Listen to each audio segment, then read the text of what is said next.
абдусалом саидов сокини шаҳри кӯлоб ки барои иштирок дар мурофиаи гумонбар дар қатли духтари 5-солааш Ҳувайдо Тиллозода моҳи август ба Москав рафта буд, ба Тоҷикистон баргашт. Саидов баъди пешниҳоди 10 миллион рубли русӣ ки пай дар пай аз сӯи хонаводаи пурнуфузи Александр Сёмин сурат гирифтааст, тасмим гирифт муваққатан ба ватан баргардад. Абдусалом Саидов чоршанбеи 7 ноябр дар суҳбат ба Радиои Озодӣ гуфт, ӯ 3 рӯзи пеш ба Тоҷикистон баргашт ва то рӯзи мурофиаи навбатӣ ба Русия меравад.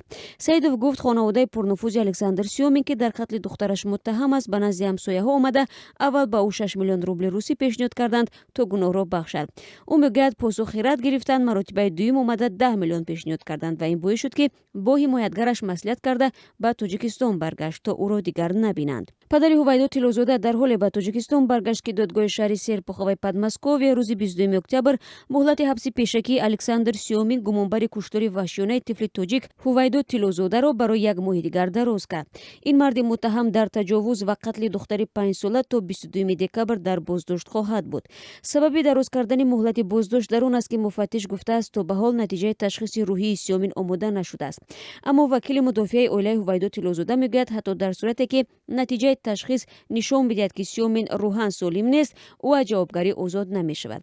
Зимнан Ҳувайдо Тиллозода 22 июл дар шаҳри Серпухова ба таври бераҳмона аввал таҷовуз ва баъдан кушта шуд. ҷасади ӯро каме дуртар аз маҳалли зисташон дар як бурхалтаи варзишӣ пайдо карданд.